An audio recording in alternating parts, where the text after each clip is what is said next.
What's happening, super fans? Just wanted to let you know that the Roadie Free Radio merch store is now back open for business. We got t-shirts, we got buttons, we got stickers. We're going to have a bunch of other cool stuff going up over the next couple of weeks. So head over to roadiefreeradio.com, hit that merch button, support us if you can. We appreciate it.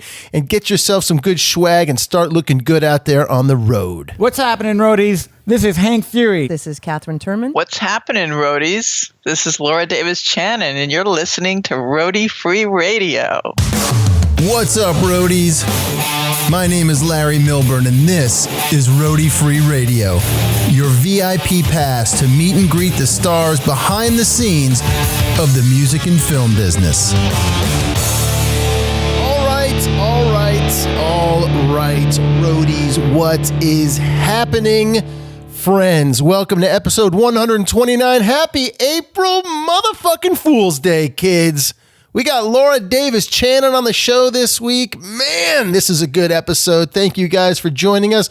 This is your host, Larry Milburn. I am coming at you from a barn in Northwest Connecticut. No, I am not freezing my ass off. Yes, spring is right around the corner. What a fantastic weekend. I hope if you were somewhere safe and you were well this weekend that you had a fantastic couple of days and a last week. Thank you so much for all of your love and support for last week's episode. It is great to have you with me today. It is great to have you returning. If you are new to the show, hey, what's going on? How are you? Nice to meet you. Super cool. Yes, we've got author Laura Davis-Chanin on the show this week. Woo! Drummer for the New York punk band, the Student Teachers. Author of the book, The Girl in the Back, A Female Drummer's Life with Bowie, Blondie, and the 70s rock scene. Published by Backbeat Books. Guys, hell of an interview coming right up. First, I want you to know one thing right now. We are sponsored today by airturn.com. Since 2008, Airturn has been manufacturing wireless products such as Bluetooth pedals and multi-function remotes, supporting hundreds of thousands of customers in over 40 countries.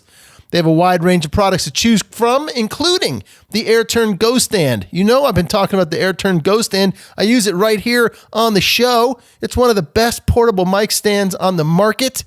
It's fantastic. Head over to airturn.com. Use the code ROADIE. You will save yourself 10% off your entire order. That's everything in the store. Gets you 10% off when you use the code ROADIE. Let's get to some happy birthdays here, okay? Eric Clapton leading us off. My man Eric. He's got the Crossroads Festival. Shit, I didn't put any of that stuff on the in the show notes. Oh boy, what are you going to do? Listen, look it up. Eric Clapton coming back. 2019 Crossroads Festival. I know it's going to be in Dallas, Texas. It's the usual cast of characters. I know Derek and Susan are going to be there. Jimmy Vaughn and Gary Clark Jr. Just based on that, I would go to the festival. You hear that, what I'm saying, guys? That's a hint. Going to the festival, Larry at the festival, hanging backstage with Eric and the gang. You know what I mean? Greg Martin's birthday. Greg Martin, guitarist for the Kentucky Headhunters. Speaking of Greg, I am still going to release these episodes, these interviews that I have from the film Brass, Glass, and Steel, the making of Arlen Roth's Slide Guitar Summit. Did a bunch of interviews, put this film together. Couldn't put the film out, but I'm going to put the interviews out. What do you think about that? Anyway, happy birthday, Greg. Tanya O'Callahan, former guest here at Roadie Free Radio, bass player, badass animal activist bass player, Tanya O'Callahan. We got producer Chris Zeus Harris. Happy birthday. My man, Jason Greenberg. We bring up Jason a lot on this show. He is responsible for a lot of folks coming on this show. Happy birthday to you, my friend. Phil Yarnell, another past guest on the show, graphic designer, fantastic. And Ryan Phillip George, whose episode will be coming up next week. He is the voice, one of the voices behind this tourlife.com. And he is also a guitar tech, keyboard tech, Ableton tech. He's a tech. What do you want? That's what he does. But he's got a killer website. And we had a great interview. That's coming up next week. Here's another cool thing for you. Todd Confessore, tour manager, stage manager. He was with Danger, Trickster, Kiss, Stone Temple Pilots, Marilyn Manson. And for the last 10 years, he was a tour manager for Night Ranger. As you know, he passed away a few weeks ago. There is a memorial concert for him Wednesday, May 29th. Night Ranger will be headlining this thing. Danger will be there. It's at Mulcahy's Pub and Concert Hall at 3232 Railroad Avenue in Wantagh. Is that how you say Wantagh, New York? I think this is super cool. You know, in the time that I've been doing this, I haven't seen a lot of things like this. You know, a lot of events or memorials like this for techs, and I think this is awesome. So if you get a chance, head down May 29th to Mulcahy's Pub and Concert Hall, 3232 Railroad Avenue in Wantagh, New York. Night Ranger will be there to give their love and show their support for their tour manager, Todd Confessori. This guy sounds like an amazing, amazing dude, and I wish I had a chance to meet him and interview him, but I missed it. I missed the damn chance. The Northeast Guitar Expo, I've been talking about it. I'm going to be there, kids. I'm going. April 7th. It's coming right up. April 7th, Oakdale Theater in Wallingford, Connecticut. Northeast Guitar Expo. Bringing my 3.5-year-old son. I hope I get someone else to come with me so they can watch my son Dakota whilst I pluck the strings of some cool guitars and meet some cool people. I'm just going to hang out and check out some instruments. I've been re-inspired over the last few weeks to pick up the guitar, get guitars set up around the office here. Usually they sit behind me, but did you guys see the studio tour that I did on YouTube, by the way? Did you check that out? If you haven't, head over, check out the YouTube studio tour that I did of the office. Already made some changes since that video, but you'll get a sense of where the crazy stuff happens here in the office where I do what I do. So anyway, I've been playing a lot of guitar and I'm super psyched to get to Wallingford. And I don't think I've been to a pedal expo. I've never been to an actual guitar expo. So this will be pretty awesome. As I mentioned, episode 130 coming up will be with Ryan Phillip George from thistourlife.com. That's about where I'm going to leave those sorts of things, except I do want to let you guys know again that we are sponsored today by Stagehands Clothing. This is a husband and wife team.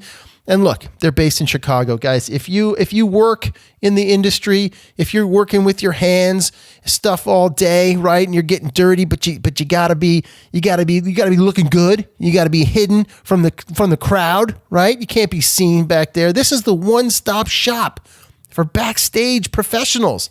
And you know you guys are working behind the scenes, and you know that you always count on high-quality, durable workwear. Stagehands Clothing carries everything from men's and women's apparel. They got super cool tactical gear to keep you ready for the next task. Now, if you use the code RODY over there, you get yourself 20% off. 20% off your entire order. That's pretty special. Pretty special. They make great stuff. Very comfortable black hoodie sweatshirt they sent me that I wear quite a bit. It's a toss-up every day. Do I wear the Roadie Free Radio sweatshirt or do I wear the Stagehands Clothing sweatshirt? One day I will just make one sweatshirt that has some Stagehands Clothing stuff on it and Roadie Free Radio, stuff on it so people know who I am, what I'm representing. Laura Davis-Chanin. She's a writer. She was a lawyer. She's not practicing law right now.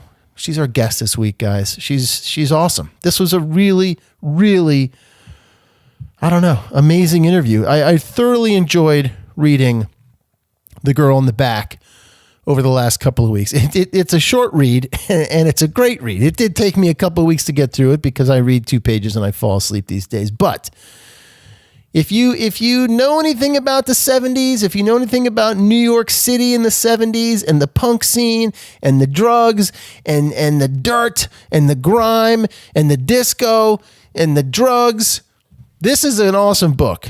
And if you're a fan of Blondie, if you're a fan of CBGB and the Palladium and Max's Kansas City, if you know stuff about that, even if you don't know anything about that, I say to Laura during the interview that this book is like it's accessible to anybody is what I'm trying to say. If you're a young musician and you're starting out, you should read this book. if you are the girlfriend or fiance of a musician, you should read this book. A lot of good stuff right here. It really captures the spirit of that time. And Laura was such a great sport. She was very willing to be honest and truthful with me about a lot of stuff. We went to some tough places about her relationship with Jimmy Destry and her time in the student teachers. And she's just super cool. We haven't stopped talking since the interview. We've been texting almost every day. Very cool stuff. She's awesome. I can't wait to meet her in person. Just tremendous stuff. She's also dealing with MS. She found out at 19 years old that she has multiple sclerosis, and she's been dealing with it ever since. So pick up the book. All right. It was named Billboard Magazine's top 10 music books of 2018. It's one of the top 10 music books of 2018. All right. I think it's, with my vote, it's still in the top 10 for 2019, although we're only, not even first quarter of this year. Put the book in the top 10, Billboard. Oh, God. She's currently working on a book, by the way, with Michael Alago, who helped discover and launch into the stratosphere Metallica, another New Yorker from that time. And she's got a podcast called Phi Fic, Truth in Fiction, on the philosophy site that partially examined life. She's working on a master's degree in philosophy at Edinburgh University. She's pretty awesome. So I hope you enjoyed this interview. I know I enjoyed doing it, and I think we're going to be hearing more from Laura over the next year. I think we've talked about doing something kind of cool. So I would stay tuned for that. One last sponsor, folks. The show wouldn't be possible without them. Started by live audio engineer Chris Wilson and his wife. Started ShowProBeardCo.com. They've created their very own unique formula of beard balm that not only performs well in terms of health and nourishment, but also provides the control, shine, and pleasant aroma that any bearded professional would appreciate. Now, these are non-waxy, all-natural beard balms that will leave your beard soft, smooth, and nourished. Choose from a variety of natural-smelling scents like Home Sweet Home, Morningwood, Through the Woods, Chain Motor Oil, and of course, they've got Original Unscented. When you use the code RODIE at ShowProBeardCo.com, you get yourself 20% off your entire order.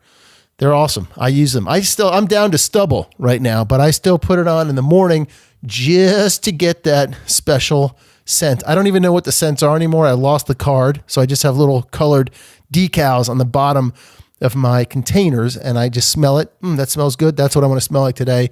I slap it on. Whew. My friends, here we go. Have a great week. Enjoy today's episode. And we'll catch up with you next week. Here we go. Miss Laura Davis-Chanin. Hit it. Call yourself a roadie. Call yourself a roadie. Call yourself a roadie. Okay. So the girl in the back, a female drummer's life with Bowie, Blondie, and the 70s rock scene. Paint a picture for me, if you will, of New York in the 70s. Oh, well, dark, very dirty. The crime was through the roof. Mm-hmm. It was dangerous wherever you went. There was terrible, it was before what they called the Koch heroin busts, mm-hmm. where he cleaned up the city, because you could go to the bodega or the deli on the corner and buy heroin from the guy behind the counter. Right. Pick up a sandwich and and a bit of heroin. I mean, that's really the way it was. Yeah. Very, a very strong sense of crumbling buildings, and just the streets were a wreck. I mean, the way it is. I mean, I live now in Battery Park City. Yeah. Which is right across from where the World Trade Center was. Yep. and or sort of still is, and the construction and the way the New York is looking is just night and day from that time.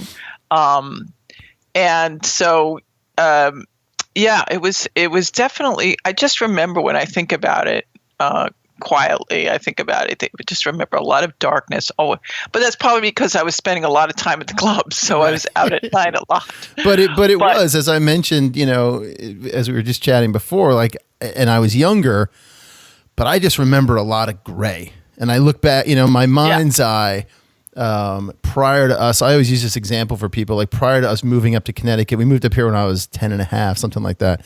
My recollection, my vision, whatever, of our time in New York is like, grainy 16 millimeter film. And then moving to Connecticut shifted to like beautiful 35, gorgeous stuff. And it was gray. I remember, for obviously for me, I'm 5 or 6 years old at that time, but like the idea of going anywhere in Soho or below Canal Street was like, you just did not. And Brooklyn, you did not do that. Yeah, Brooklyn, Queens, those areas, like that wasn't even on our radar. Exactly. No, that's probably why my dad, who bought a loft at 80 Worcester Street, which was the center of Flux House, or is kind of a famous art thing that was started by George McCunis and John Lennon, Yoko Ono, excuse me. And that's why he probably was able to get that loft pretty cheap at that time, because like you say, to go into Soho, anything below Canal Street, even Houston, was like, but it was kind of insane. But I would actually, with Lori, my bass player at the time, because we were best friends, I remember, and I might have written about this, I can't remember. But I remember us, we would ride the subway at 3, 4 in the morning. It's like, two young girls, 3, 4 in the morning. I mean, it was nothing. Yeah. All the way out to Brooklyn we would go because she lived out there, or to Queens to visit a friend of hers. I mean, I'm telling you, I'm so happy that I, didn't get hit with something at that time. Because that was, exactly. Because I'm telling you, the risk was very high at that time. Oh no, absolutely. I mean, it's funny. I'm trying to remember what movie we just watched. We just watched the movie recently, and they had a shot, and it took place around that time. And they had, a scene inside a New York subway. And just the graffiti and the whole thing. And my wife, who's 10 years younger, was like, oh, that's gross. Is that what it looked like? I was like, oh, yeah, that's absolutely what it looked like. Absolutely. Yeah. Absolutely. Yeah. Guardian angels walking around, right? Oh, yeah. Guardian angels, right. Oh, gosh. Remember forgot that? about them. Just forgot about them. Wow. Yeah. Well, that was major. We lived, as I mentioned, we moved to Switzerland for a couple of years around the time you were in Germany. And when we came back, it must have been 79, 80, right around that zone. And we lived at that time on 90th and York. So that was like the last line of Spanish Harlem starting. Yeah, right, exactly. And it cut across the top of the island. So we were right across from Asphalt Green, that big dome thing at the FDR there. Yeah. That thing was falling in, there was no grass. It was just dirt. I had 2 bikes stolen from me as a kid. We used to walk our dogs in there. And then when I got out of college, whatever that was, another 10 years later, the line at 90th had been pushed up to like 96th Street. Right. That thing is totally rebuilt. It's beautiful. I mean, exactly. Luckily the city has seen some growth and some, a change, but at the same time, where in the 70s you couldn't go below Canal Street because you get killed. Now you can't go below Canal Street because you can't afford it. Right? It's like, I also remember in college moving back, and this is the early 90s, or coming back, this is the Giuliani time, and no homeless. Right? It was just gone. Right. Right. Crazy. I mean, that is, you're right. That is a very stark difference, because there was a ton of homeless when in the 70s. Yeah. I mean, they were everywhere. I mean, not, that was a problem, obviously, a sociological problem, serious, but yeah, you're right with Giuliani, cleaned it out. I mean, it's like, where did they go? It's very weird. And when I'm out and I see them, I see the homeless still, but it's very rare. Yeah. Very. Yeah. I just finished the book last night, by the way. Oh, well, I have a 3.5-year-old, so Oh God, I gotta take it where I can get it. yeah, How old? You have two girls. Oh, God. I have two girls. I hate to admit that one has just turned 27, and one is 24. Okay. And that's funny that you say about. I mean, that we're talking about and me talking about riding the subway at 3, 4 in the morning when I was there at 15. I remember when these girls were 15, 16, and I was like so frightened, but I had to let them go out, but I was so frightened. And so, but I think that was the beginning of cell phones at that time. I guess about 10 years ago. Yep. Yeah. And so we did have cell phones, and I was like, okay, you're going to take a cab and talk to me on the cell phone the whole time. I mean, it was just well, so, yeah. It's funny you're bringing that stuff up, because that was going to be another question, is like the experience that you had. And it's so crazy, because as I was getting through page after page, whatever, you would drop like, then I turned 18 or something, or then I was only 12 when this happened. It's like, holy shit, this was all done basically by the time you were like 20 or 21. Earlier, even crazier. I know it was done. I was finished by, I would say 19. By 19. Because I started college at 20. Okay. So that was like, kind of the Alice Cooper concert moment.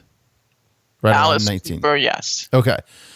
So what I was wondering was, when you had your girls and they started becoming older, I mean, how did you... Let's talk about parenting for a second, Laura. I mean, they're 15, right? They're 15, 14, 15. They're coming into the zone where you were. How did you start dealing with, as they came back with their problems or their teenage angst or whatever it was, you're like, yeah, been there, done that. Trust me. Were you open about your past life or no? No, that's funny you ask, because I've never I don't want to say, they didn't really know. I have to say, with the publication of this book, my kids are like, "What?" They didn't know till the book came out, really? Yeah, and they knew probably little spots here and there, but this is something that's funny, and it kind of brings in Bowie a little bit, because Bowie was like this. I kind of, in the course of life, we go through different phases. We go through different periods in our lives where we're either working as whatever, we're dating or married, and they change, things change, break up, divorce, jobs change, you move. There are different phases in life. And I have, still do, and had a way of, when that phase is over, the door is shut, done. And I don't want to remember that. I don't want to go over that. Mm-hmm. Bowie was the same way, ironically enough. There was a book written about him called Starman, and I think there was a quote either from, I can't remember the quote specifically, which is really unfortunate at this moment, but he said something like, that's done, that's over. I don't want to remember that. And I think he may have been referring to his childhood. It's another story. But anyway, before that, no, my kids did not know much about that time in my life. And part of it may have been the desire to not remember it. It wasn't, there were very difficult things in that, as you know, from the book. Drugs was a big problem too. And so it may have been that I wanted to close the door on that and open up a new part of my life and do what my heart wanted to do and I don't know, make it happier. Yeah. So I don't think I ever really, I know I didn't ever really talk about it much, and it was upon the publication of this book that they learned everything. My older daughter, however, has refused to read it. Really? My younger daughter has read it, and we've had great talks about it. She maybe because she didn't want to know about what happened with Jimmy, because of that attack and, the problems with him. But she does have an idea because she was at the book launch and she's, so she does have an idea, but she doesn't really want to read it. Interesting. But no, I did not talk a lot about it. No. Yeah. But in parenting, and as they started to want to go out, or did you feel like you had to be more strict because of the looseness you had, or what? Well, you're right. And I don't know if you experienced this either at that time as a kid, but yeah, a lot of us at that time had parents who just were not involved at all. Yeah. I don't want to say it was neglect per se, but it definitely was that in a way. But they were like hands off. They went off to do, you know what I'm saying? I do. And I don't, that's changed a lot in the course of the last 20, 30 years. Yeah. But that was, and so, yeah, I think that probably affected the way I parented because I always have said I had the greatest parents in the world because they taught me exactly what not to do. Mm. You know what I'm saying? I do. And I'm pretty sure that, so when my kids became teenagers, do you have a boy or a girl? I have a boy. Oh, okay. Phew. Yeah, different thing, man. Phew. Yeah. Because having a teenager is freaking hard, no matter what your background is or anybody's. Yeah. It's hard because you're balancing being, putting the chains on and taking the chains off. Mm-hmm. You have to balance that, and it's really, really, really difficult. But did I don't. Yeah, I probably was. I can't remember now. Probably, burying it around because I don't want to remember. Right. But yeah, I'm pretty sure. I don't think I was hyper strict, but I definitely put down guidelines. And like I say, I was very careful, but believe me, I had problems with my teenage kids that, you could be the most perfect parent in the world, of which that doesn't exist, but it's still, when a teenager, you're going to have problems. Yeah, totally. Okay? It's just going to happen. Right. So, you just have to, it's like going into battle or into war. You just have to get ready and protect yourself. Right. I'm in the golden years right now. Yeah, right. Oh yeah, totally. I think if a temper tantrum is tough, okay, great. But yeah, when he takes the car and the whole situation. Oh, God. So we had a single mom, and she actually worked at the World Trade Center at the time when we were in the city, and in the 70s there, and at Windows on the World. And so she was working, and we'd take the bus would drop us off. Like I said, at that time lived on like 90th in York. Wow. Bus would drop me off at like 86th and Lex or something. And I'd have to walk, latchkey kid. But look, that's the Upper East Side, what's the worst that's going to happen? You're down in the scary zone, the DMZ. And, but you'd come home, spend 2 hours by yourself, or go play on the street corner, right? Turn on something totally different times. Absolutely. Today than it was back then. And yet I still see kids when I come in the city for stuff, walking around, pretty young kids walking around by themselves. It's 17 degrees below zero. They don't have a jacket on. It's like a whole different thing.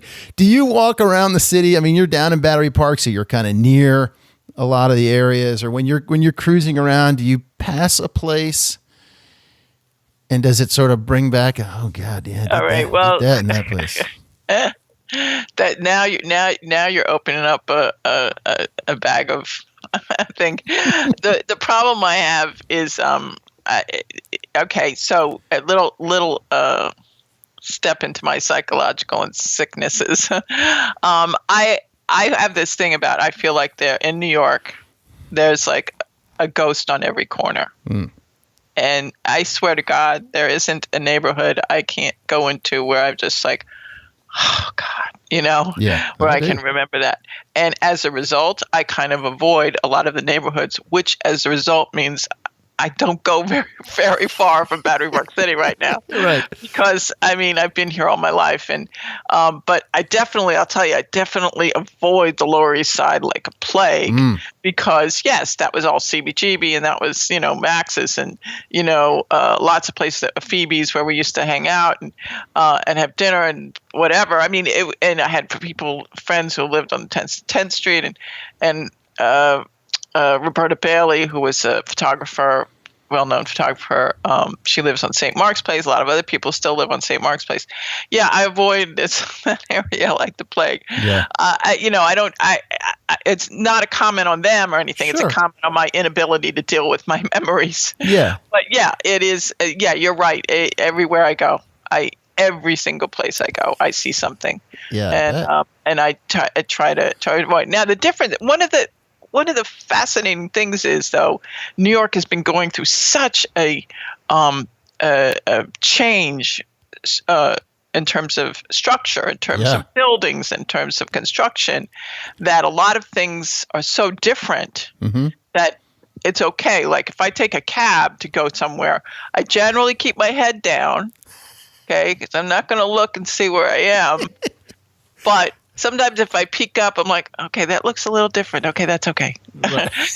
Right. It's different enough that you can stomach it. It's different enough that I can take that. Yeah.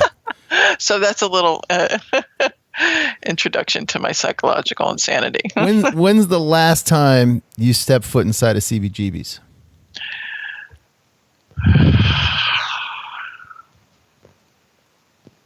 That's a tough one. Because when I left rock and roll.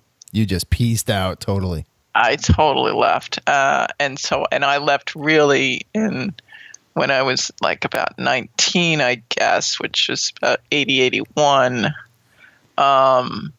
So I would say probably the last time I was in CBGB was easily probably, I want to say sometime in 79, I think. Probably. I don't know exactly when. Yeah. That's a tough memory. Yeah. I really would have to really work on that one. Right. I hadn't thought about that. Yeah. Did you write, were you a journal taker, journal keeper? Journal keeper. Yeah, keeper. Did you keep a journal when you were young? No, that's interesting you asked that because I'm working on a book now with Michael Alago. I don't know if you know of him. Yeah. Yeah. I've traded instant messages with Michael about having him on the show. Oh, okay. So you know him, Michael. Okay, so Michael and I are writing this book right now, which is coming out in the fall, about his life. Wait,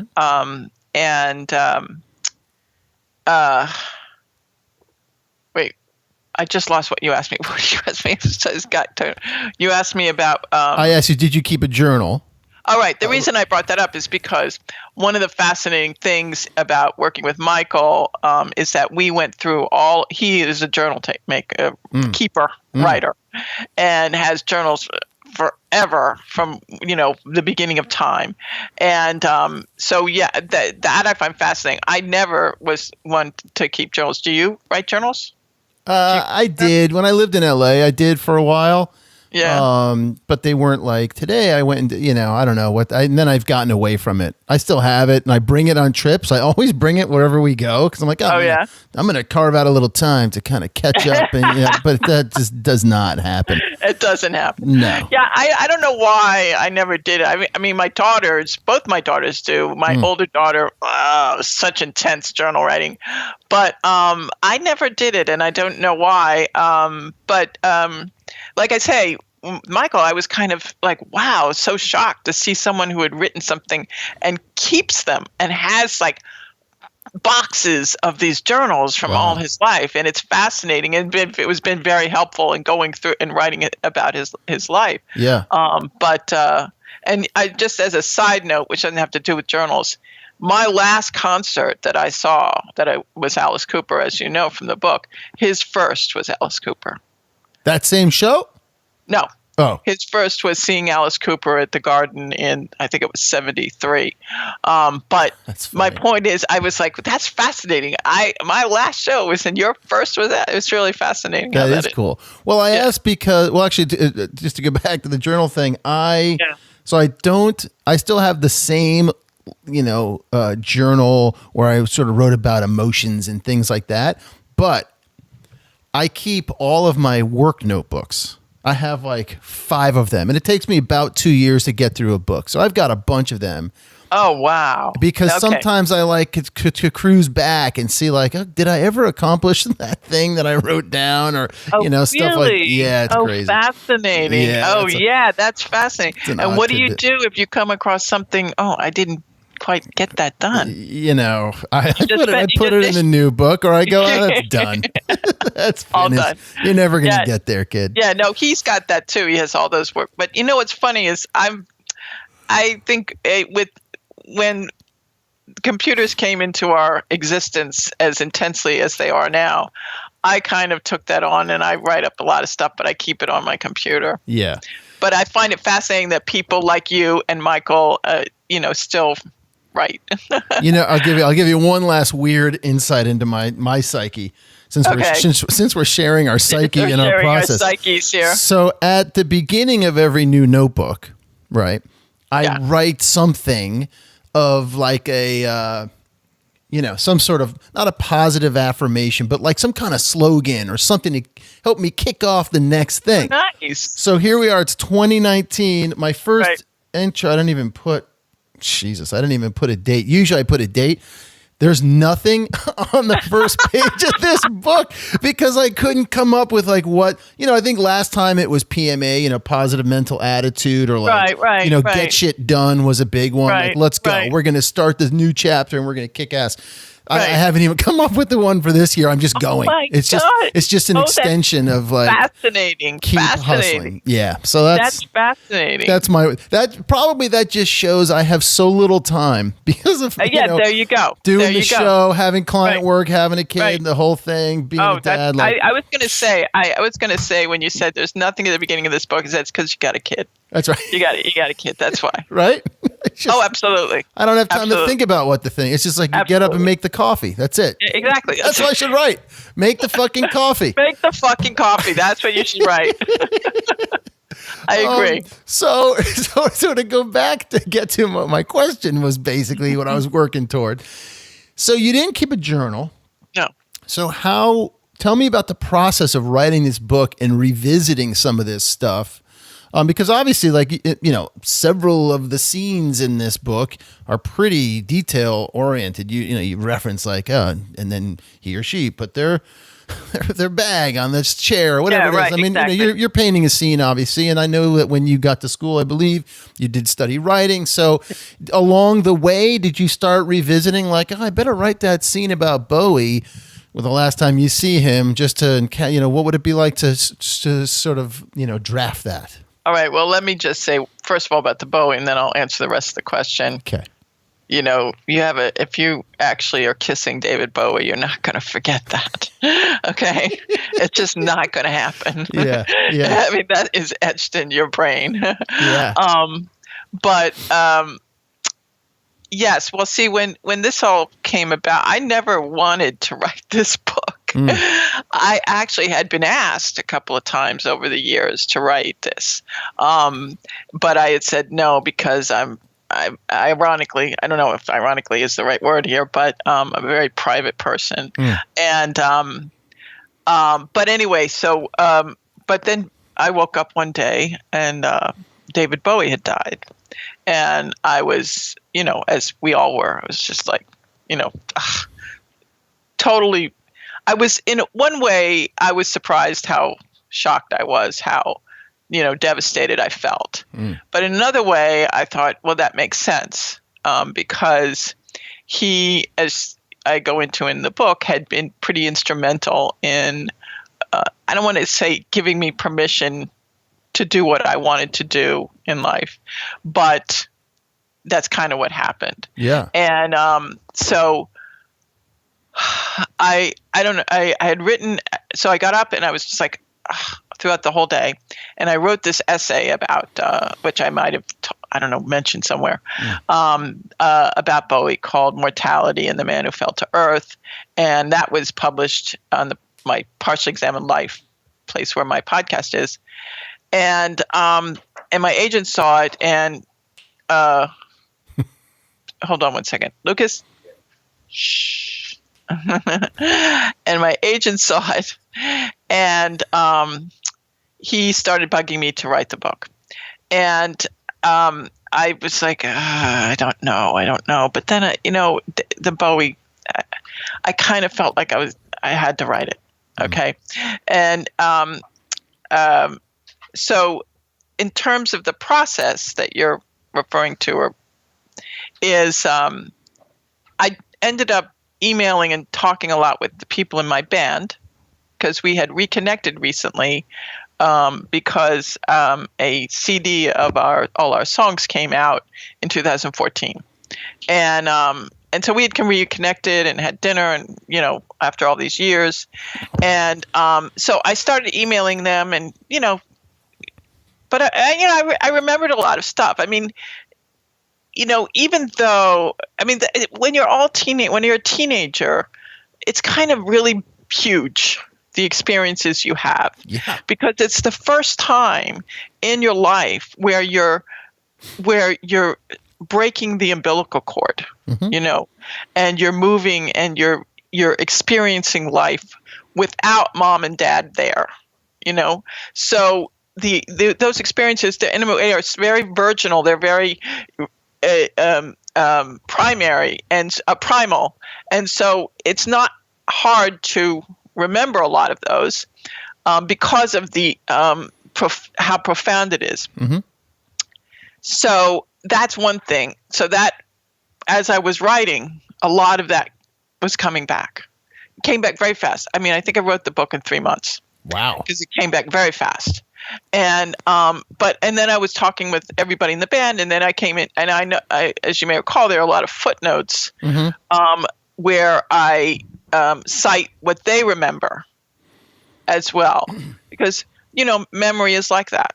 Yeah, it's extremely faulty. What you remember and what your sister remembers could be night and day. Totally. Yeah. Even though you had lived the same life. You were living with whatever, and so. That was a big problem. And in fact, we got into some arguments about what I decided to write about and what they felt shouldn't be there because they remembered it differently. So I footnoted them as much as possible to give them their voice as much as I could.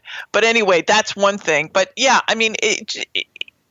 in terms of the writing of the scenes where it's very sort of brings you into the moment, that is, I want to say that is a technique. Sure. It is. But it came very naturally. Was it painful? Was it a painful process for you writing this book? Certain points of it were. Yeah. Particularly when I talk about the problems with Jimmy. Yeah. Were very painful. But at the same time, cathartic, which may go to the value of journal writing. It depends on who you are. I don't know. I'm a terrible person in terms of, at the end of a day, day's over. I don't want to remember the day. I don't want to, whatever it is, what I'm saying? Yeah. So, I'm not one, when you journal write, you're involving a lot of reflection. And it's very important and it's very good and you can grow from it and learn a lot. And I'm very pro it, but I can't seem to do it myself. As I say, the writing of this book, when I was writing it, it was very cathartic and it probably helped me work through a lot of stuff that I never had dealt with in my life. Sure. Particularly the stuff with Jimmy, which obviously leaves a legacy emotionally. When something like that happens to you at such a young age. But again, there was a lot, like I said, there was a lot of drugs and that distorted a lot of things as well. Mm-hmm. But But anyway, in terms of those scenes where it kind of brings you into the moment, it became very naturally to me. I wasn't really thinking of it as a strategy. Yeah. I was really thinking it came very naturally to me to write like how I was when I was looking at like my discussion about Paul Rettner, the drummer of the Mumps, who I had a short affair with then, and it came very naturally to write about seeing him, and it just made a lot of sense. I don't know why it came that way, but it did. Yeah. I really, and I appreciated too that that you included the voices of your band members a lot, and I appreciated the ending where they all get to sort of chime in, and then you give a short thing about where they are. And it wasn't lost on me that Jimmy's the last one. And he's just a small little sort of footnote in there. But it was really cool, because it could have just been about you and your experience and talking about the band. But along the way, they all sort of chime in funny ways about, like you said, your recollection or their recollection of things. And I just thought that was cool that you gave space for that to be there. Well, I mean, my experience wouldn't have happened if not for them. Right. If we didn't have the band. Yeah. I wouldn't have met Jimmy. I wouldn't have met Debbie. I wouldn't have been involved with Blondie and met Bowie. Yeah. So it was very, seemed very organically tied. So that's why it was important to give them space. Now, I hope that they're happy with it. I mean, I have to say, I had a book launch, obviously, last July, and everyone was there, and it was at the Bowery Electric here in downtown, and it was a big party. It was really wonderful, and it was put together by Anton, who was our roadie. Yeah. And he's does a lot of major things now, but anyway, I remember we were having a sort of Q&A, and with the two with Georgia and Ira from Yola Tango, sure. Who I happened to go to school with Georgia. Yeah. I knew her. That's a whole weird thing, but anyway, and they were doing a Q&A, and it came up at one point that with Philip, the guitar player, that he felt concerned about how the memories weren't the same, and that it bothered him a little bit. But like I say, it was important to me. It was important to me to say at the end what they're doing with their lives and how they felt about what we did. And I felt it was really important because, if not for them, Yeah, right. Exactly. I have to say too, I got done with it last night, and I just thought, damn. There's so much, and it's kind of deceiving. It's not a very long book. It's a relatively quick read if you don't have a 3.5-year-old and work. You can knock it out pretty quick, and it's fun and it's well written, and you weave through all these different things. But there are all these different fucking things. I mean, I was a musician. I've been in bands. I've been kicked out of bands. I've been, I've had bands break up on a voicemail. We're like, that show sucked and we're done. Like that. And heartbreak and everything. And obviously, I didn't go through, what you went through with Jimmy. And hard drugs were not a part of my life like that. But there's so many different pieces. Just in terms of being young and being in a band and brushing that close to fame and everything, and in that one phone call, right, with RCA, where Bowie's like, no, you don't want to do that. Boom. Yeah.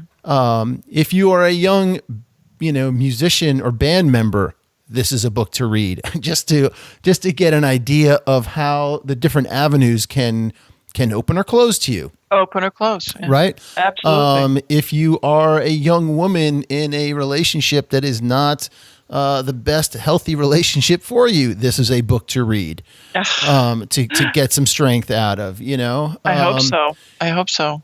I think so. I mean, did you find, have you had sort of that response at all? What's interesting is, and I don't know if you're asking this because, well, you're kind of touching on it. Nobody that I've been interviewed by has asked me about the incident with Jimmy. Which one? Yeah, I know. God. I guess particularly the one that took place in Amagansett, where he wait, am I okay? You're I good. hit some, No, you're good. where he essentially raped me. Yeah. But no one's ever asked me about no one, and I find that fascinating. And I was actually asked by the publisher just before the book was released. She said, or the editor, she said, "Are you going to be able to handle if you're asked about that in terms of the Me Too thing going on?" And I said, "Well, yeah, I can handle it." Yeah. But Me Too wasn't an issue then, and Right. which is, which is why I guess it is now. But I hope. I mean, the thing is, I was so young, Right. and there was so many drugs, Right. and that kind of thing happens still in that kind of environment. I went into a discussion. I mean, I said in the book at one point about how drugs, alcohol, that kind of thing is very prevalent, almost, I don't want to say necessary, it's not, but it's just woven into the fabric of rock and roll. Yeah. And then I didn't go into a whole list of people, but the number of people who have OD'd in rock and roll. You gave a very short list. Yeah, I think it's because as I recall, my publisher's like, don't go into that too much. I don't know why. I can't remember why they said that, but I was like, so that's not an excuse for what happened. Sure. But it definitely gives you a sense of the risks that you take in that world, and I did take, or that existed, and plus on top of that, like I said, about being so young, being with a rock star, being near bigger rock stars. Yeah. It was like, this is the only life you should have. And so when Bowie said to me at the end of the book, toward the end of the book, you don't have to be here. When the icon of rock and roll says to a teenager, yeah, who, I mean, I'm not saying this is true for all teenagers. I'm not going to be, stereotypical and generalized like that. But for many teenagers, rock and roll is a major. It's a portal that they enter that helps with breaking that, umbilical cord. It's part of the process, and so it is profound. And so when David Bowie says to me, "You don't have to be here," and I'm 18 years old, and I'm like, or 17, whatever it was, I'm like, wow. He's like, "What do you really want to do?" And I really wanted to go to college. That is a huge thing. So, being that young and being affected by drugs and being affected by sexual abuse and being affected by all of that kind of stuff, you kind of get lost in being able to make decisions on your own. Yeah. And then for this, a person to say, this major, personality or person to say to you, you can do what you want. And I mean, one of the themes in the book is really that battle between academia and rock and roll. Well, and not to go too far out on a limb here, but it was also sort of struck me that you had your teacher from high school, whose name I can't remember. Schwartz, Mr. Schwartz, Phil Schwartz. Right, you have Phil Schwartz, your dad, right, and David Bowie. Right, this sort of triangle of fascinating that you catch that. Fascinating. Well, yes. I mean, and almost like, I don't even know how to put this into words. So you're just gonna have to go with me, all right, Laura? It's like It's like there are three guys who are sort of not touchable, who are obviously very heavily touching your life and pushing you in a way, to do this other thing or find this other thing, I guess. Right. And it just wasn't lost that, like, there was a not a coldness, but a sort of distance in a paternal way from your teacher. Obviously, all the shit with your dad, that's like a whole other podcast episode. and then Bowie, simply by the fact that he's David fucking Bowie and he's in your sphere. Right. And you're hanging out with him, but you still could never get past the fact that he's David Bowie until sort of that last time that you come around to the fact he's just human and you're John Lennon revelation and all that kind of stuff. Right. So it's just this triangle that I just found fascinating in your life. That's interesting that I really appreciate that you caught that. That's fascinating. And you're right. And yes, and Mr. Schwartz, I mean, you're right, had that same kind of sort of intense effect on me as Bowie did. And in fact, I had dinner with him recently. Oh, awesome. Yeah. He and his wife, I had dinner with, and it's just wonderful it's just, it's comparable to having dinner with Bowie, I guess. I don't know. I don't want to say that. That's not true. But, for me, the effect on me emotionally. Sure. And good for you for opening that little door to that past and not closing all the doors, right? Okay. Thank you. You're welcome. Yeah. You got me now. But yes, you're right. And thank you. And I am happy that I've been able to. In fact, he hangs out a lot at the Old Town Tavern on 18th Street and Broadway, right around the corner from Max's Kansas City. In fact, he's like they've got a picture of him on the wall because he's been going there for like 40 years every day. Oh my God. And I go to visit him there and that's going through one of those neighborhoods. Oh, there was Max. So I've got to be very careful. Yeah. Go. But I do do it. So, but yeah, you're right. Yeah, it's a very good point. But yeah, I have to say that that was a big thing for me. The dichotomy of living with that intensity of Bowie and then high school and Mr. Schwartz and academia and I mean, and I went the academic route, obviously. Right. Academia won. Yeah, and I just, it also, again, not lost on me that for every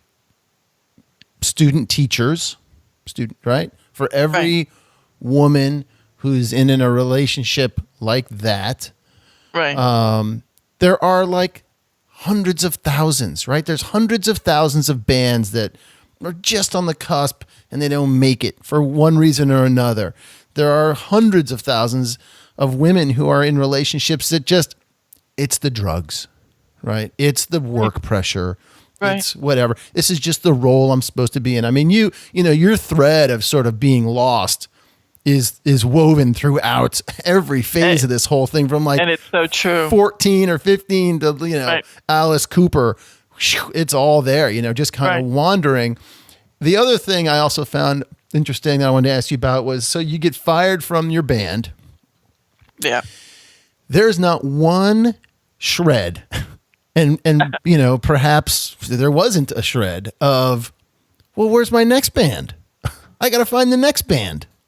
It was just kind of like, I got to follow the Jimmy leash, right? Well, yeah. I mean, and plus, A and B, I think that goes back to that tension that existed between what do I want to do? Do I want to continue in rock and roll, or do I want to pursue academia or go to college?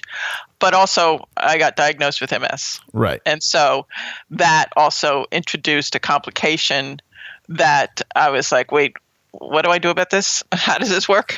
Yeah. Yeah. And so that happened around that time as well. So all of those, and back to the lost metaphor that you're bringing up, which is correct. It just complicated everything. That how do I what's happening? Yeah. So that's why it was so. I'm so thankful for Bowie sort of bringing this down. Okay, what do you really want to do? Mm. He wasn't saying you can't do anything. Mm-hmm. He wasn't saying, okay, you've been diagnosed, you can't do this. He wasn't saying that. That wasn't even on the chalkboard. That wasn't the point. Yeah. The point was you got to think about what you want to do. Right. And he's right. He was right. Thank God. And he gave me the permission to do what my heart wanted to do. And so amazing that he had the perception to not only see it, but to come and say it to you. Well, I think part of it was that he knew that I was facing. I mean, I'd talk about how he hung out with my dad. He hung out with my mom. Yeah. I mean, there was there was a real humanistic. He was very humanist. He was a humanist and very real. Like he could sit down with my mom and just gab, like I was saying, like two chickens in the laundry room. He could do that and then go and have, I don't know, some German beer with my father and talk about, Andy Warhol and, Sturdivant and all of these other artists. He was like that. I remember I saw a friend of mine recently, and she was very involved in that scene at that time as well. But she said to me, she was so obsessed with Bowie, she adored him. But then when he went on and came out with the album Young Americans, she was like so furious, so angry, because she was very tied into his, the Ziggy world. Yeah, the Ziggy world, and I said, that's the way he was. He wasn't just one being. He didn't have just one thought or one idea. He was everywhere, and he went everywhere in his life as well as his art. And so, you can't discount him for that. Sure. But anyway, that I'm going off a little bit. But wait, what was the question? Take me back to where we were. Where were we? Now I have to remember, man. Well, I think that he had the perception. He had the perception to see that in you. Perception. He knew. I mean, obviously, I was facing a crossroads. Here, I was diagnosed with this condition, and I'd been kicked out of the band, and wait, what am I doing? And I really didn't want to be with Jimmy anymore. And how could I deal with that? So, I mean, I think what he did was he perceived that because I had been diagnosed, I think that he wanted me to know that doesn't stop your life. That doesn't end, that you can't do what you want to do. Yeah. It does, it means that you have to think more, with a little more inspiration and a little more deeply about what you want to do and how you're going to achieve what you want to do. But you can do it. And that was the sense I got from him, really. And that he was giving me my power to make my decision. And I'm just so grateful for that. Always. Yeah. Did you ever have a sense, later, 10, 15 years later, as you went on to school and you started, to have your own new accomplishments in this world, did you ever have the desire to try to go to a show and, let him know you were there, to see him and say thank you or anything? I mean, it sounds like your way to him was through Jimmy. So obviously when that was done. Yeah. Did you ever? You mean after I left rock and roll? Yeah. Or again, was that door just like, boom, that's all done? Well, remember, and this is true. I mean, it's all true, obviously. But from that scene, right, I had walked him to the corner to get the cab. This was that. And he, because he had missed his Elephant Man show, because he had. Did he actually miss it? Yeah. Oh wow! He missed it. He missed the matinee. And I walked him to the corner of 6th Avenue and I think, what was it? Can't remember. 3rd Street, I guess. And we got a cab, and he got in the cab, and that was. And I said at the end of that chapter, that was the last time I ever saw him. Yeah. And it was the last time I ever saw him. Did I have the? I mean. I think, like I said, when I leave a phase in life, I shut the door. Yeah. And so I went to college, and I went and pursued writing, and then I went to law school. I just shut the door. Did it mean I don't listen to him like crazy? No. Did it mean that I don't still adore him? No. Have I given up on my passion for music? No. But it just, I went somewhere else. Yeah. You know what I'm saying? Yeah. Let me tell you where that psychological sickness doesn't work, and it's with kids. Because I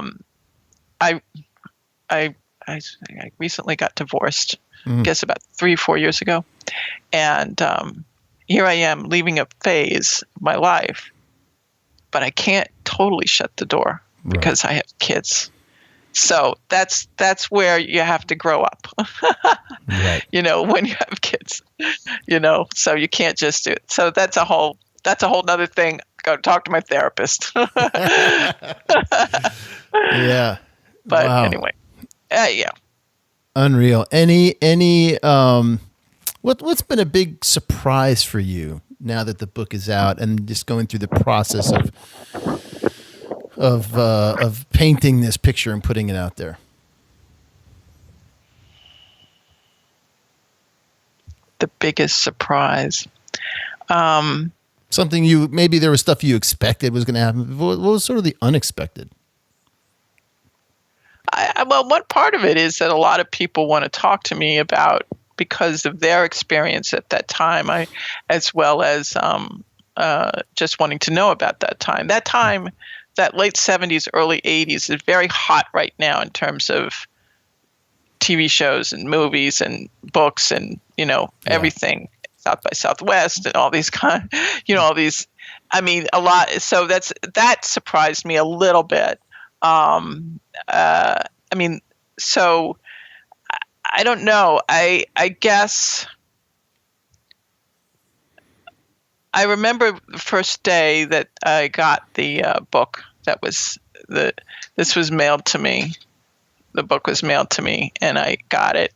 And I remember thinking, "Wow, that's an amazing feeling." Yeah.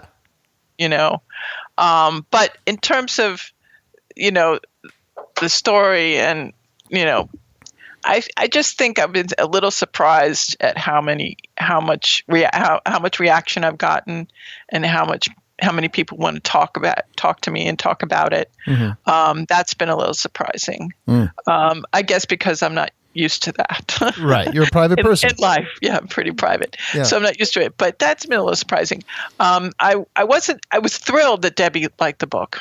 She really, we communicated about it, and she really liked the book a lot, and I was thrilled about that.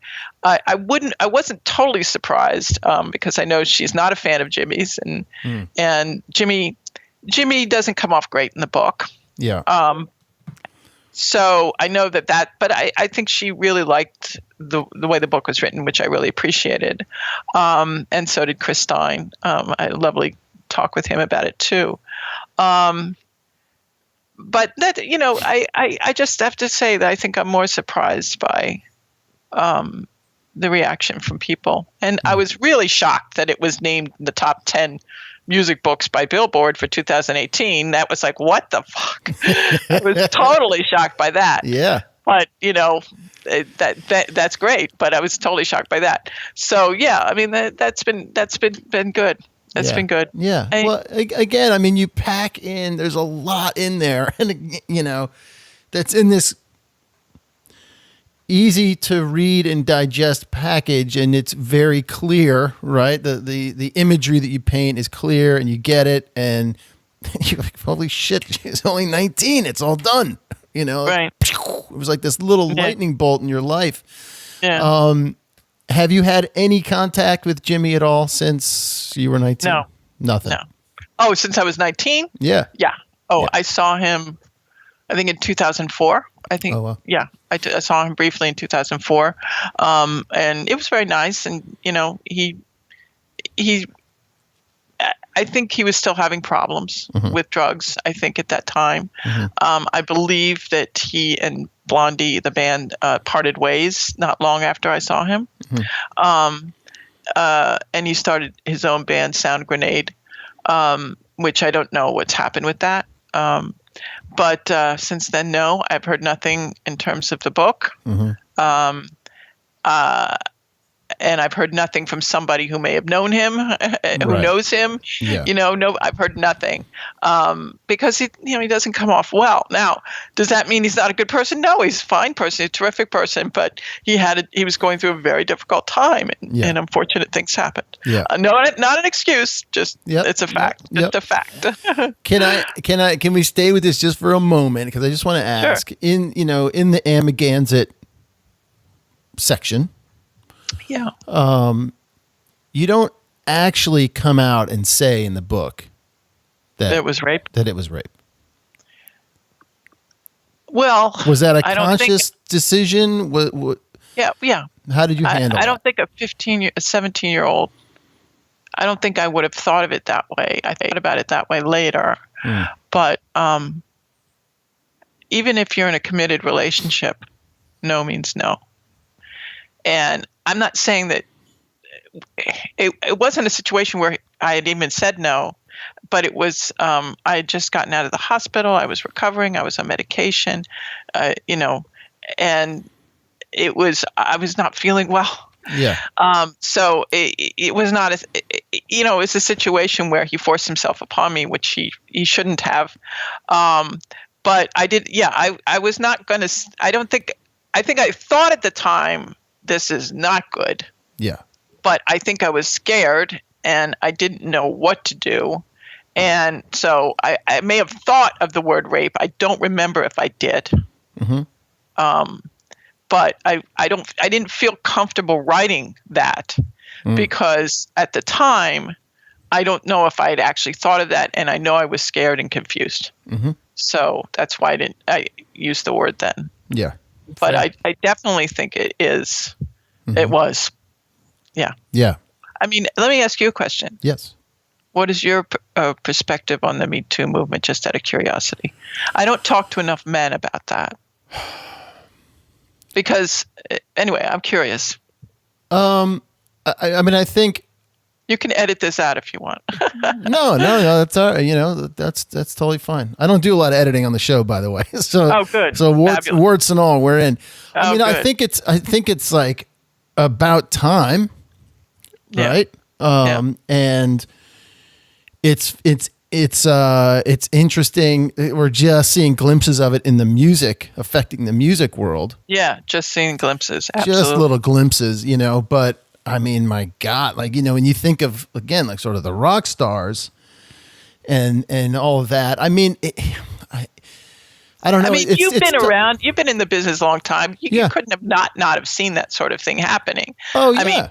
I mean, me too. I mean, that happened all the time, and it still does. Yeah, of course, of course. I mean, I think you're right.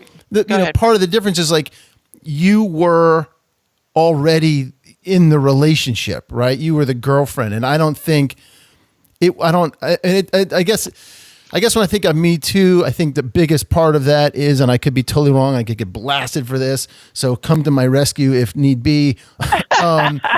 A lot of it is predicated on the promise of helping, right? Of giving you a break, right? Like, so let's say you just met Jimmy and he was like, I'm a big rock star. I'm going to give you your big break. And then he used you for sex, right? Right. That's a part of it, but you were already in the relationship. We were engaged, actually. You were engaged, right? Yeah. So, and so I don't know. It's such a hard thing, especially with like rock stars and in the music world. I mean, a lot of people, right? With Russell Simmons, it's like taking advantage of assistance or all that kind of stuff. Right. Sure, get it, but I don't know where you go. I don't know where the line is in terms of groupies and having fun. Like that movie, The Dirt, just came out, right? The Motley Crue thing, right?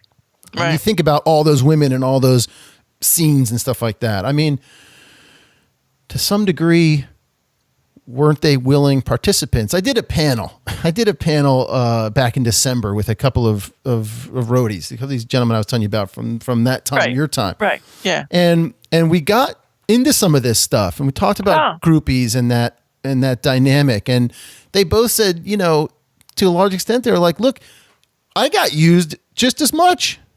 They were climbing me to get to my artist. Yeah, right. So does that make it right? Does that make it wrong? I mean, if it's consensual, that's a different thing. I don't know. I mean, again, I guess overall my feeling is like it's about time. Right.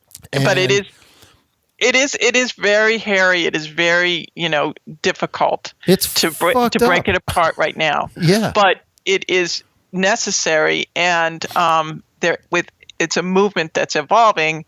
But with any evolving movement, there's going to be collateral damage, and men are going to get hit, or women, I guess.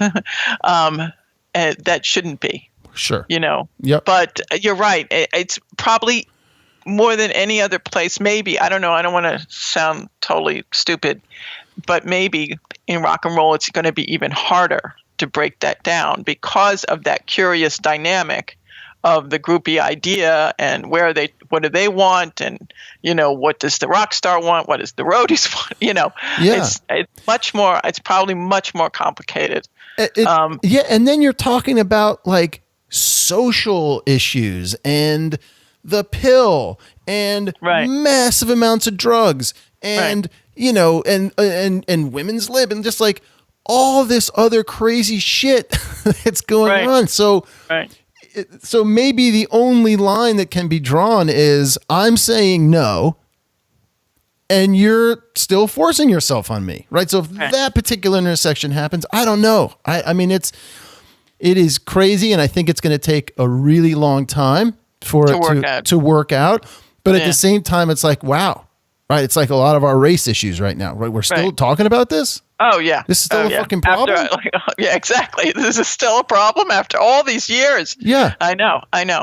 You're right. It's. I mean, I have a lot of women on the show. We talk about equal rights within just working. Right. We're still talking about this.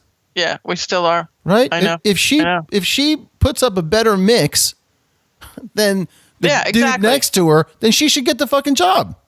Absolutely. And be paid as much as he does. I know. It's amazing. So I know. You're right. So I don't know. I don't know if that answered your question. I don't know if I was. No, what you're saying, you're as confused as I am about the whole thing. That's what you're saying. It's a very confusing and complicated situation. No, totally. Yeah. But I don't know. Let's talk about your dad. This is only supposed to be an hour. We're 10 minutes over. Are you okay with that? I'm okay. All right. Don't worry about it. We won't go too long, but there's so much, man. There's so much. Again, you put it in this tightly little wrapped up package, and I gotta fucking unplug it. And just real quick before we get to your dad, maybe it's me. I'm not so much the kind of guy who just like compartmentalizes something and then moves on. But if I were walking down the street with my son, I can tell you this is going to happen, right? When I take him to LA when he's older and he like understands what the hell I'm talking about, and I'm like, dude. In that place right there, my band, or we shot a cool movie or whatever, and if I just feel like if I were you with my daughter, I'd be like, oh, hey, especially the one who's interested, right? Be like, oh, right over there. Great night. Right.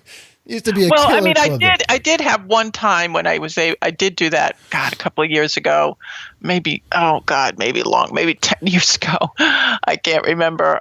When I went to a restaurant that's over there near the CBGB's, and I did point it out to the girls. But we didn't linger.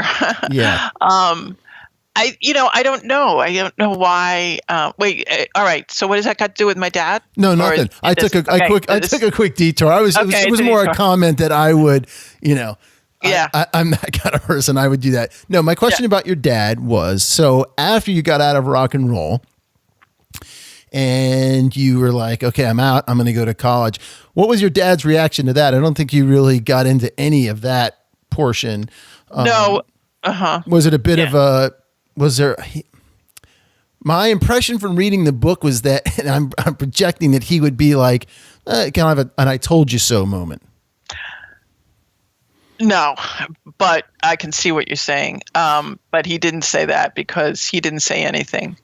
Right. Right.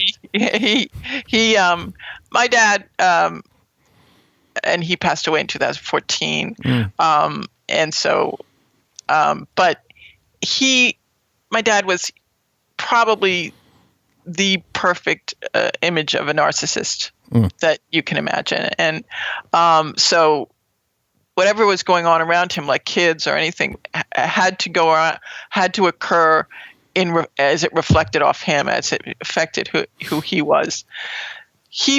I mentioned at our gig at the Palladium that he came there backstage and saw us, but he was too busy thinking about he had to get across the street to this bar to meet so and so. Right. That's the point. I mean, here I was playing the Palladium, opening for Iggy Pop. Yeah. And he was like, "Oh, congratulations, that's great. Look, I got to go meet this guy." Right. I mean, that's really where Dad was. Yeah. Like when he went to Berlin, and for him, because he was teaching and working in Documenta 6 with Joseph Beuys and all these people, one of the other things that just jumps out at me when I think about living in Berlin was he was constantly kicking us out of the house, constantly kicking it because he had to work. And then really in life, that's kind of the way it was. Even here in New York, I have to work, get out, Yeah. And so me leaving rock and roll, did it even matter to him? Right. Did it even register what was going on? Did it even occur to him? I don't know. Yeah. So I can't really say that it would matter. It was something. And my mom, because they were divorced, obviously, and she lived in Virginia, she knew everything because I always talked to her a lot. But she was just supportive in general, whatever. Where is MB? She lives down in Virginia, near where my mom used to live, in Alexandria. And she, MB, that's so cute. Everybody talks about MB because we have that great picture of her at the front of the photographs in the book. And she was diagnosed with MS as well. Really? And it's rare.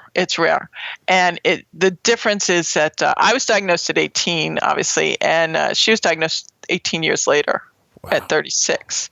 And the difference is that whenever you're diagnosed with anything that affects the brain, it's much better to be diagnosed or hit with it when you're young because your brain is that much more agile and can handle the onslaught. When you're older, it's more problematic. So she has more problems than I do, unfortunately. But she's married and everything else is okay. Yeah. So don't worry. But yeah, that's an unfortunate thing. But she's doing good. She's fine. You guys are as tight as ever. I oh yeah. Oh, absolutely. Yeah, absolutely. That's so cute that you mention her. Of course, she's a big part of the book. She's like this little guardian angel in a way that just comes around. Oh, absolutely. Floats in and out. Oh, yeah. And I imagine she was a big, your biggest supporter. She was there, and she through it all, and she worked as a roadie or was just there at every gig, and she was there as the book shows. So yeah.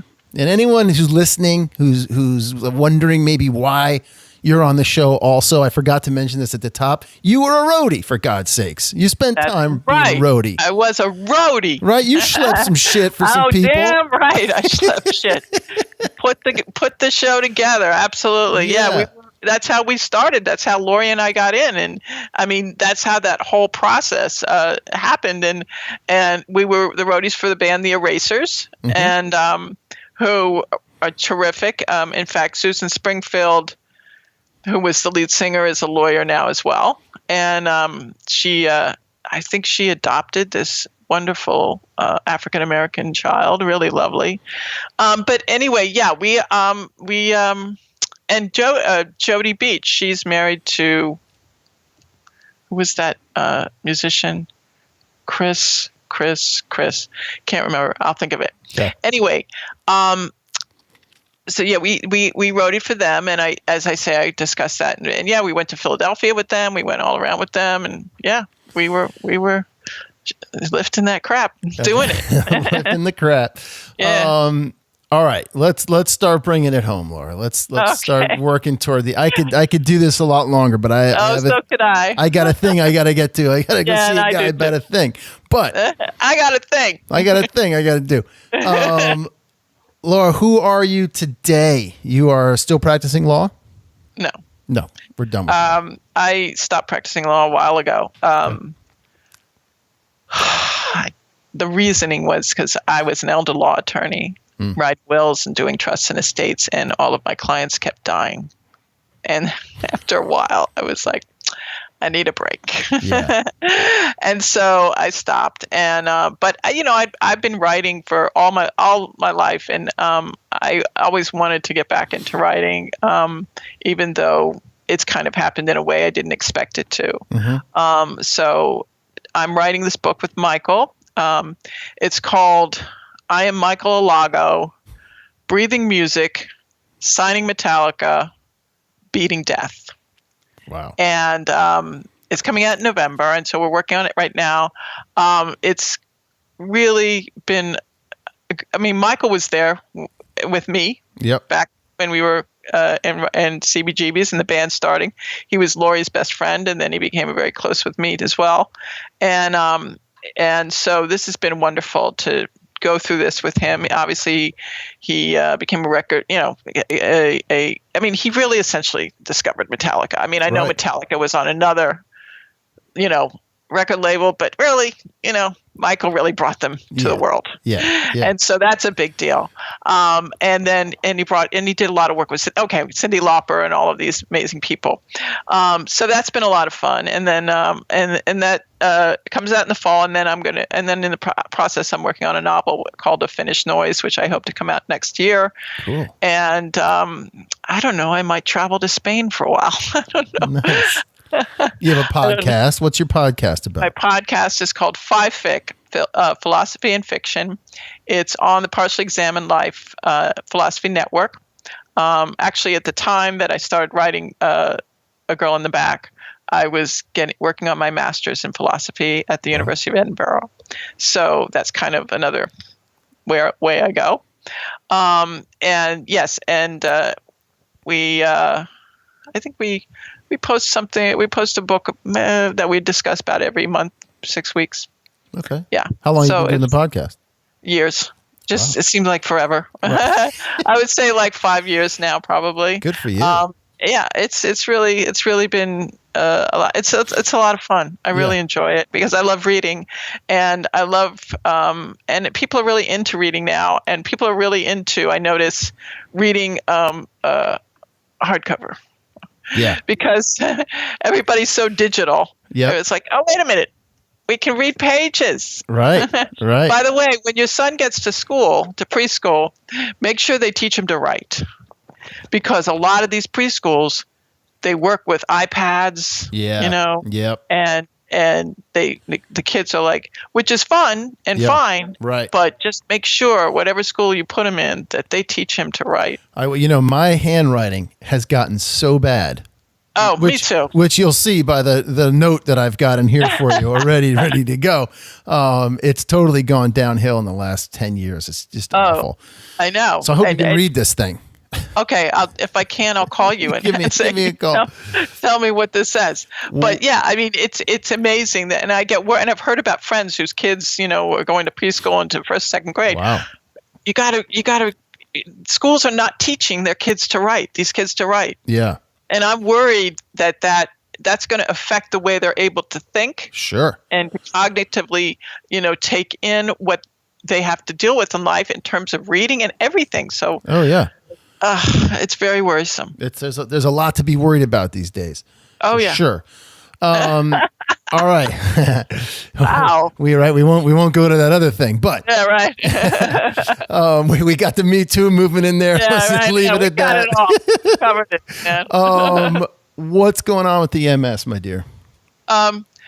Okay. Ironically enough, not ironically, but whatever. My older daughter always yells at me about the use of ironic. Mom, you never use it right. Anyway, you're like, hey, I'm a lawyer, I'm a rock star, and I got like 9 degrees. Shut up. Go work on your handwriting. Yeah, right. Exactly. Go work on your handwriting. Anyway, actually, curiously enough, my doctor wants me to get another MRI. I'm terrible about MRIs. I don't know if anybody else is good with MRIs. I hate them. Sure. And, I would, do anything to never have to take them. But anyway, she wants me to take it because she's trying to figure out why I'm doing so well. She wants to get the results and send it to people at NYU and stuff like that to make sure why I'm doing so well. Wow. I'm fine. Yes, I'm not able to walk so well. Okay. And yes, I use a wheelchair. Okay. But that to me doesn't mean anything. And it shouldn't mean anything to anybody. I'm very vocal and I get very intense about, and something I taught my kids from a very young age. I said, look, what's important is not how you look. What's important is how you think and what you think. And, we live in a society where we are judged, particularly women, but men too, about how we look. And that I feel like that's one of the most horrific crimes that we have that are visited upon us. And I don't know if that's why I've always been, interested in academia. No, I don't think that's why.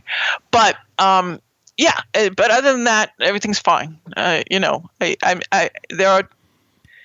has a different experience with MS, like they do with anything, and I've been very lucky, and I'm doing fine, able to have children and everything. Yeah, I'm fine. Are you sort of active in that community? Are you an advocate for people with MS? Any of that stuff? No, it's your story. It's your thing. Yeah. I guess I should be. Well, I mean, you've been dealing with it for so long, right? It's like you've got some experience. Right. No, you're right. Absolutely. And I probably should be a little out there a little more. And my doctor, she's lovely, and she's pulled me out with the publishing of the book to talk to groups and stuff like that. And I have. And that's been really good, because I really want to give people a sense of, what bothers me is this idea of getting diagnosed with something, and I don't care what it is, any kind of condition, and that you somehow make that your life, or you allow it to consume you, and then you don't live your life anymore. And that bothers me a lot. I really want people to know, and I probably should get out there more to say it, is that this is just a part of your life. I always say that my MS is like my blue eyes. It's just a part of my life. It's not my life. So that's, I think, really important. That's awesome. Yeah, it's really, really important. I think it's really important. And I should get out there and talk about it more. I'll work on that. Well, with a perspective like that, you should. And it's much the same as rock and roll. Was a part of your life. It's not your life. It's not my life. It's your relationship and situations with Jimmy Destry, part of your life. It's a part. Didn't define you. Right, exactly. MS doesn't define me. Nothing, absolutely. And it shouldn't. What should define you is your heart, and what's in your heart and in your thoughts. That's what should define you. And I hope people take that, because that's what's most important. Laura Davis-Chanin. Laura Davis-Chanin. Yes. You are awesome.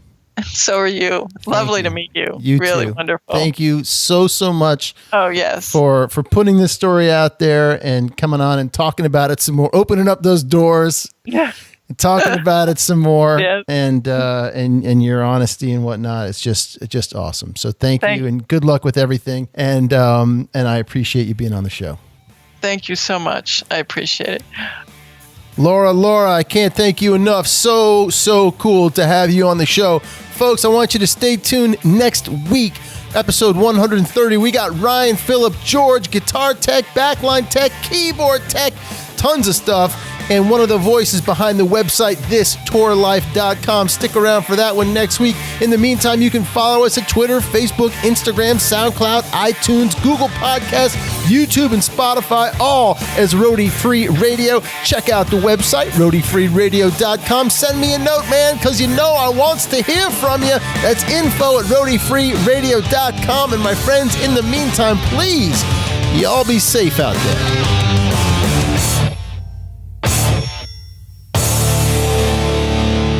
No roadies, no rock and roll.